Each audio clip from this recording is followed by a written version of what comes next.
next conversation, as you've seen there, is concerning the digital switchover in Nigeria to make broadcast practice and the signals you receive at home a lot better than whatever else we've ever had in the country today. But why are there so many issues seemingly unresolved? A number of people have been hearing about this whole digital switchover since as far back as 2006.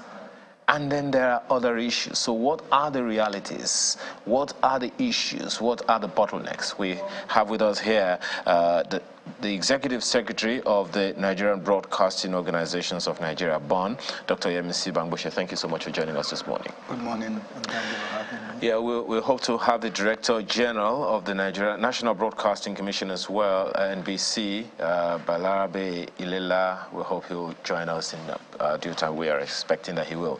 But let's begin with you, Dr. Bangboshe. Just what are we dealing with here? Tell us the backstory of this whole digital switchover thing. If memory serves me right, research still says that this conversation began sometime in the 2000s, early 2000s, 2006 perhaps, and 20 what years after we're still talking about it. What is going on? Well, thank you very much. The issue of digital switchover actually started many years ago, precisely in 2007, there was a decision at the level of International Telecommunication Union, ITU, that the spectrum being occupied by stations on analog can actually accommodate more through digitization. And as a result, there was a decision at the international level that broadcast stations, most especially television, should be digitalized, which means that part of the frequencies will be made available for the use of other sectors.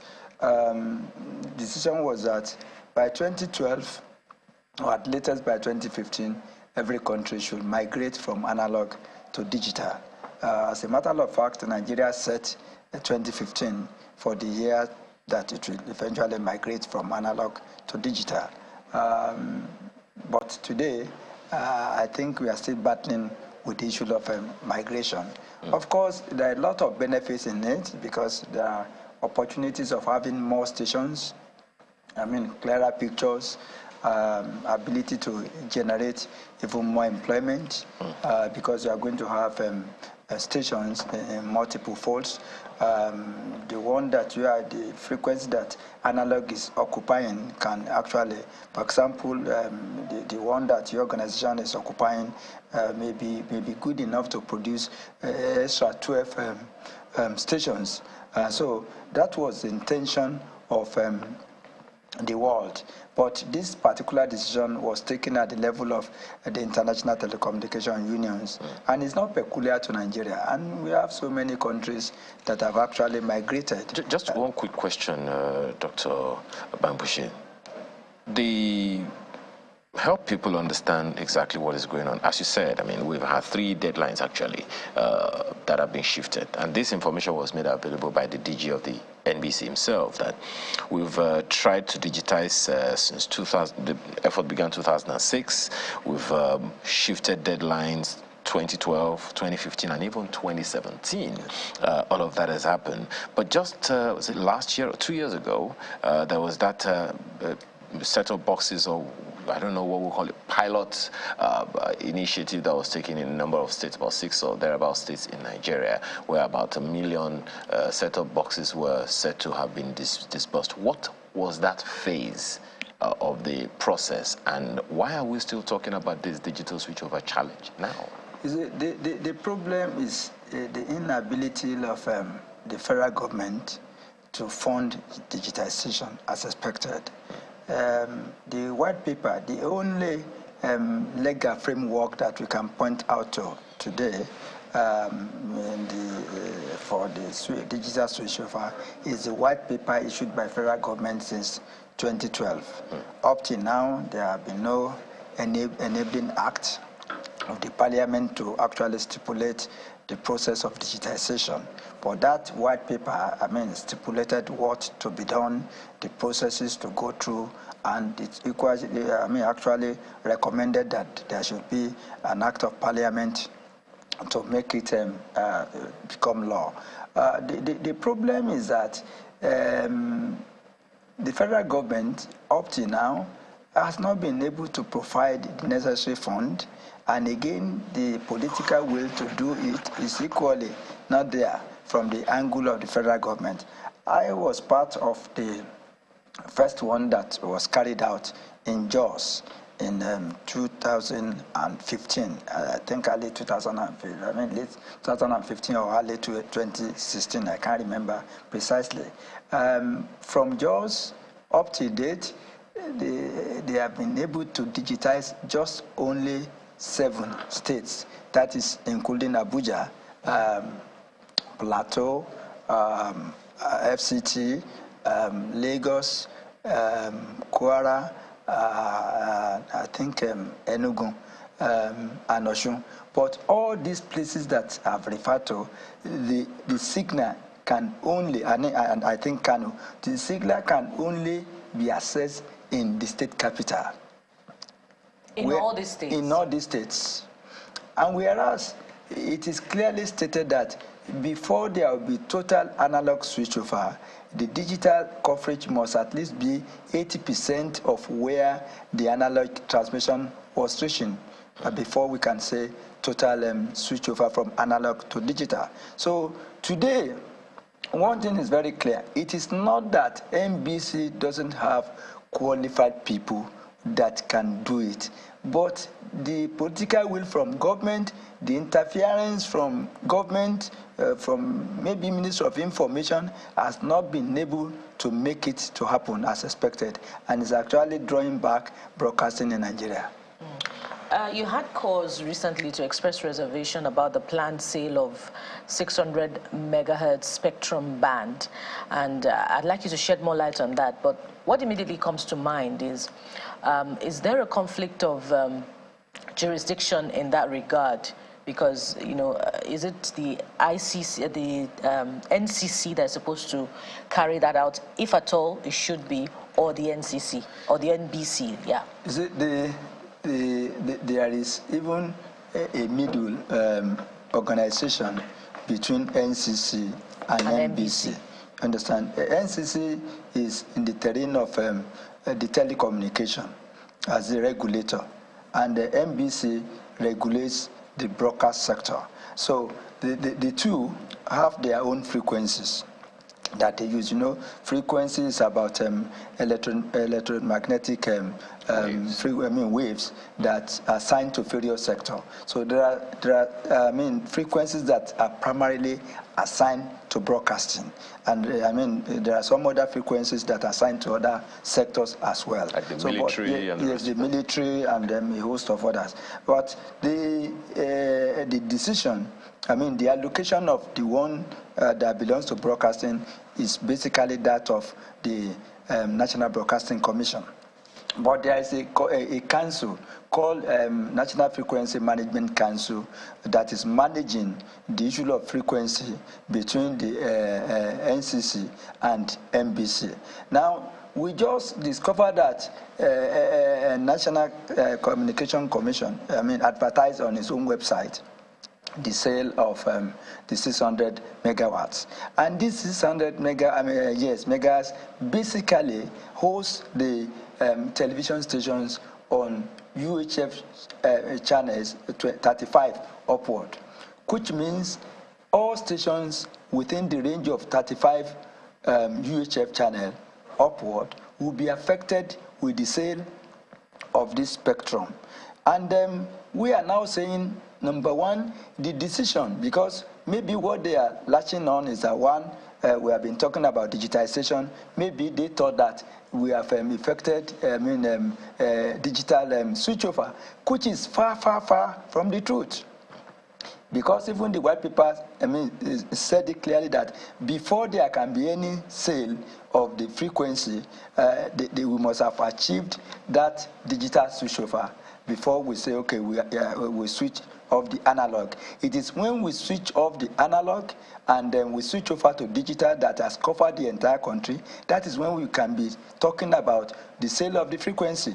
But in this case, we have not even achieved 2% of the digital switchover. And NCC is now advertising to sell the frequency that is hosting those. Is it within the jurisdiction of the NCC to carry out that sale in the first place? It is not. But I think NCC is saying that maybe because the National Frequency Management Council is more of NCC than NBC. Actually, there is a council, and we discovered that even in that council, it is skewed in favor of NCC. I think NBC has just only one representative in that council. But our own argument is that, one, the decision on co-assisting of the telecom and broadcasting on the same frequency is a decision that has not been taken at the level of International Telecommunication Union. Which conversation is to continue on in October of this year. October this year. But you know, the challenge, another challenge in that regard, my apologies for caller, another challenge in that regard is, I mean, you mentioned something about government's political will, and believe me, each time I hear government in any statement, I'm wondering, let's decrypt it. Who is this government that we are talking about? Definitely it's not the office of the president. It is not the office of the Minister of Finance or Minister of Foreign Affairs. It is someone in government that we are talking about. So when you say government does not have political will, which office of government are we talking about? Then add to that the fact that it would seem like two government agencies, the NBC and the NCC, are at variance. Aren't they supposed to be on the same page? Yeah, they are supposed to be at the same page. The government that we are talking to, you see, to provide fund for the digital switchover is the responsibility of the government, which government is accepted in its own white paper. So the allocation of the which agency is taking responsibility of that funding? It is through NBC. Government is supposed to provide fund for the National Broadcasting Commission to carry that through the NBC. Through the National Consequently, Broadcasting you are talking about the government you're talking about here now is the Office of the Minister of Information. Yes, through the Minister of Information. However, you've also mentioned the fact that the NCC is involved, which is in the Office of the Minister of Information of Communications. Communication, okay, yes. So those two do not yet agree with him. Yes. So those two, I mean, basically the Ministry of Information as the supervising ministry of National Broadcasting Commission supposed to be the one to facilitate that fund to NBC, as it were. How long has that lull been? Oh, since 2012. The white paper came out since 2012. And up to now, we have not been able to achieve 2% of digital switchover. So when you say that we've not been able to achieve 2% of digital switchover, that means that the coverage, even though we've launched in 7 states, the coverage is still at 2% of each of those states. That's what you're saying. Yeah, what I'm even saying is that totality of the entire country. Okay. Because you see, we have how many local government? 774 local government, and up to date, the number of local government that we have digital coverage is less than 90. So if you look at 90 over 774, what percentage is that?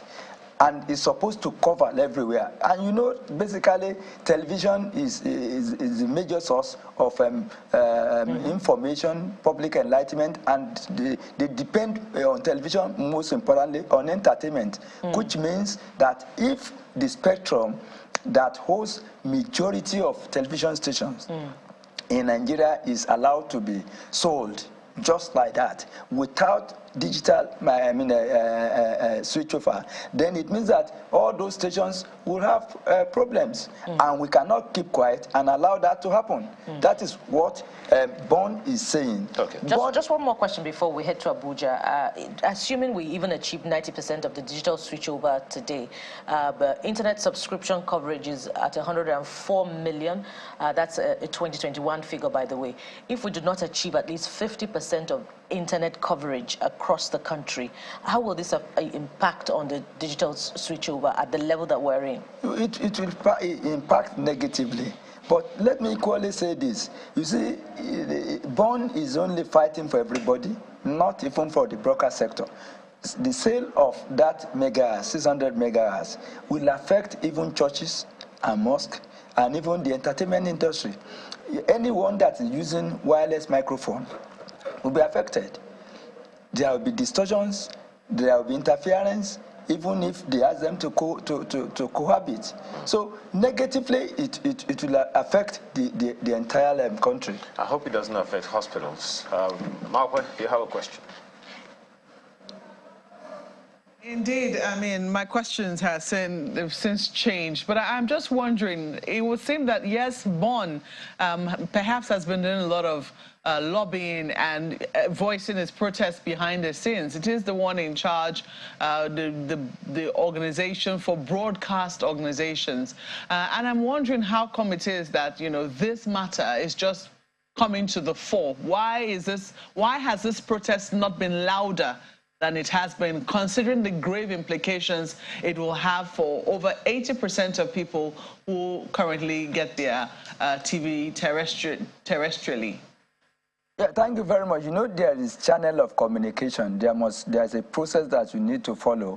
Otherwise, you'll be termed as being against a particular individual or against a particular organization. Bond noticed this since 2021. And Bond wrote a series of letters to the National Broadcasting Commission, calling the attention of National Broadcasting Commission to this. First, the 800 megahertz was sold.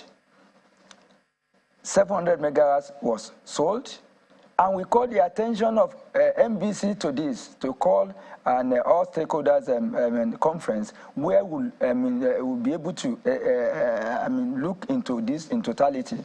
But it is the purview of NBC to actually call that meeting or to make necessary representation to government, knowing that Bond is a non-governmental organization. So we call the attention of NBC.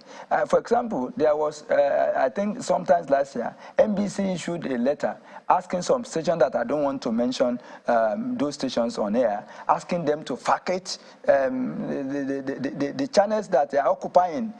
Bond had to write a serious letter of protest to the Minister of Information and to the DG of NBC, telling the two agencies of the consequences it will have upon the entire country. Now, having sold 700 megahertz, 800 megahertz, now they are coming back to sell the 600 megahertz. So it isn't that Bond has been very quiet about it.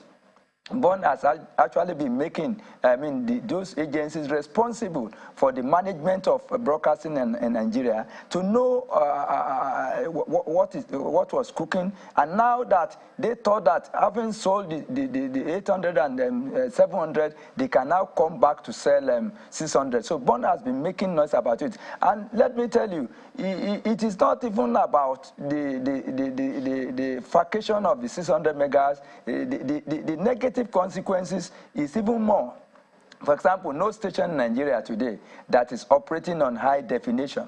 I know that there are so many stations that can meet with international best practices in terms of technical. But because the frequencies are located based on the sale of those, the 800 and 700, they have compressed stations into a limited spectrum, whereby it is very difficult even to move to higher definition, not to talk of ultra higher definition. For example, many of when you compare our own signals, the picture, the qualities, the technical qualities of what we are beaming out in Nigeria with some other areas, countries where they have achieved digitization, where they allowed their spectrum for broadcasting, you see that there's a big difference in the technical qualities of what we are pushing out.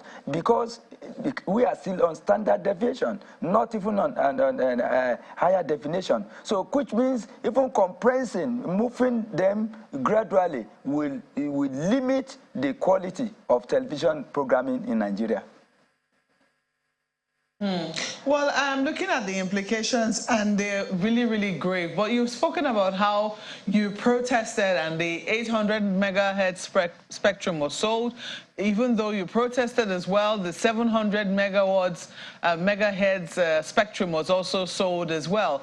Today is the last day of the bid for the 600 megahertz spectrum, which the NCC is hoping to auction very soon. How do you know that this, because of the fact that they have been able to sell the rest and nothing happened, why do you think that this will not go the same way? And if this protest is not listened to, you know, what other options would it leave an organization such as yours, considering the implications that it has for the broadcast industry? Well, I want to believe that it will not be sold. For example, we've written to the agencies of government to even ask the question, why now? Why the hurry? Why is it that the outgoing government is trying to sell? For what purpose? For what is it that they want to achieve? I mean, we can all, come to a conclusion. Why shouldn't the outgoing government leave it, even for the incoming government to determine? Because you see, the issue of spectrum is just the natural gift that God has given to the whole world. And it is managed by each country through the supervision of the International Telecommunication Union. I know of countries that when they got it right, the sale of the spectrum bailed them out of the economic recession. So it is a resource that, if it is well managed, if it is properly managed and handled in a very transparent manner, it is capable of providing enough resources that can bail Nigeria out of the economic doldrum that we find ourselves. So why the hurry? Why are they selling now that the current government is about to leave? So that leaves much to desire on that aspect. So that is why we are crying, and we are telling the whole public that it should be stopped. It shouldn't be sold. Let everybody sit together. Let's wait until the final determination of the International Telecommunication Union. Let's take, for example, if at the level of ITU meeting that is going to hold November this year, the issue of cohabiting of the frequency between the broadcasting and telecommunication is rejected. So what happens? How do we recover that frequency back? And why are they now pushing broadcasting that owns that spectrum originally, primarily? Why are they trying to push broadcasting out of that spectrum? So at the end of the day, it means that if it is sold to telecom, the broadcasting will now become a tenant in his own house. Because before you can do anything, you need to apply to telecom that they have sold it to, and you need to pay. And ditto to all churches, to all mosques, even musicians that are using wireless microphone. So it's a big issue, which I want to believe that we should bring to the front burner so that it is not sold just like that. Well, you have expressed optimism that it will not be sold, but peradventure that it is. What options does it leave you? Yeah, then at the end of the day, the bond will go to court. We have been telling NBC, the fact of the matter is that, you see, bond is the umbrella body of the broadcast station, and is a civilized body.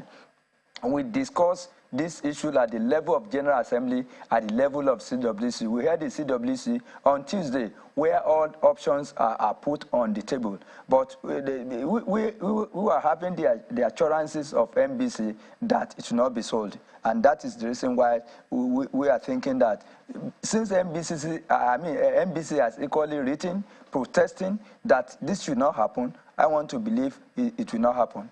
But if it happens, then we go to court so that we recover it back. All right, well, I believe that, Nyota, you have questions for Dr. Bangbose as we continue the conversation on digital switchover.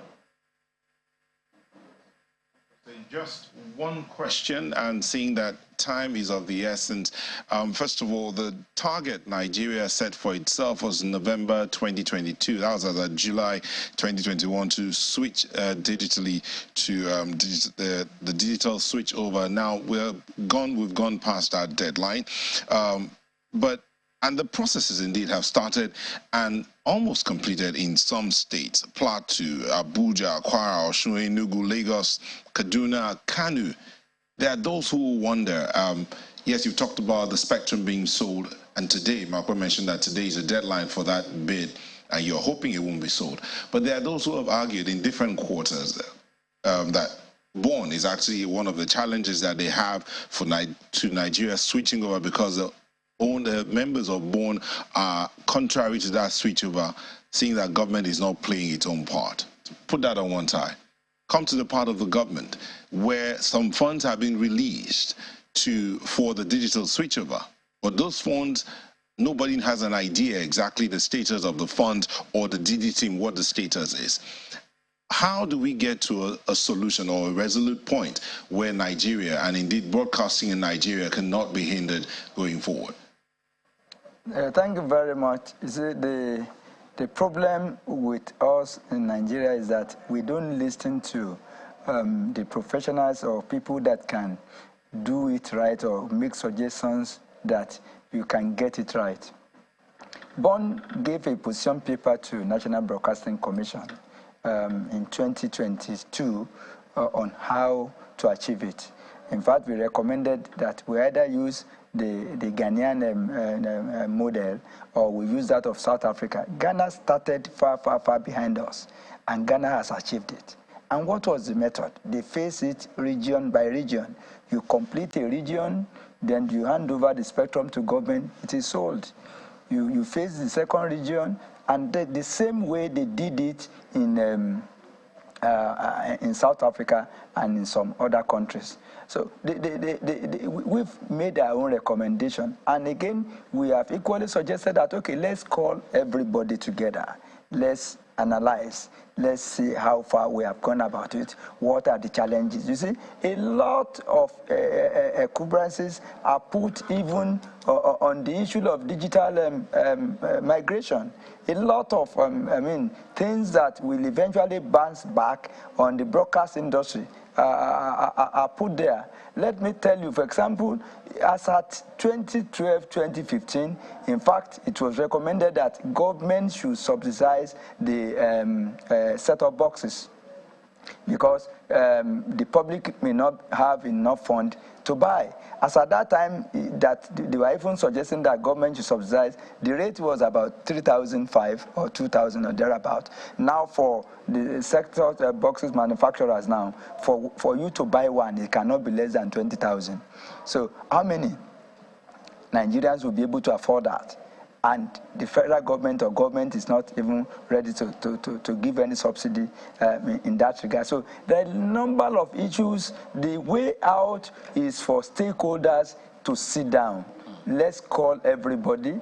Let NBC be the one to champion. For example, now that we are suspecting that because NBC is a government agency, and NBC is not willing to make it open or to have an open confrontation with another government agency.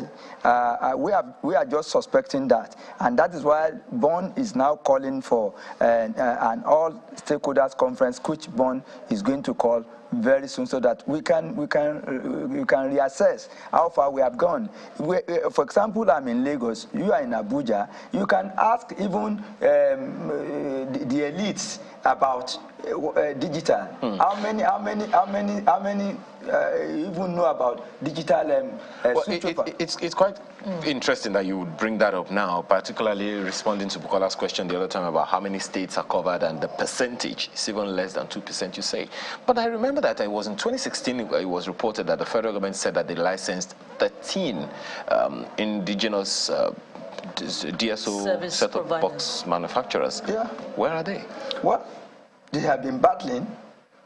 They have been battling no even productions with government. Yet. Yeah, they produce, but you can only use when you have all the facilities to connect the set-top boxes. Okay. For example, this is Lagos. There are just only two cells, that is two transmitters. In Lagos, cited at Surulere.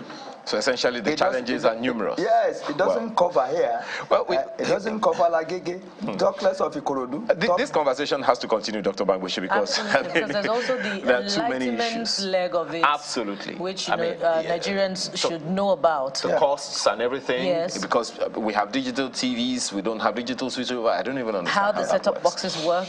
All right, Dr. Yemisi Bangboshi, Executive Secretary, Broadcasting Organizations of Nigeria. Thank you so much for your time today, and we most certainly will have you back. Thank you very much.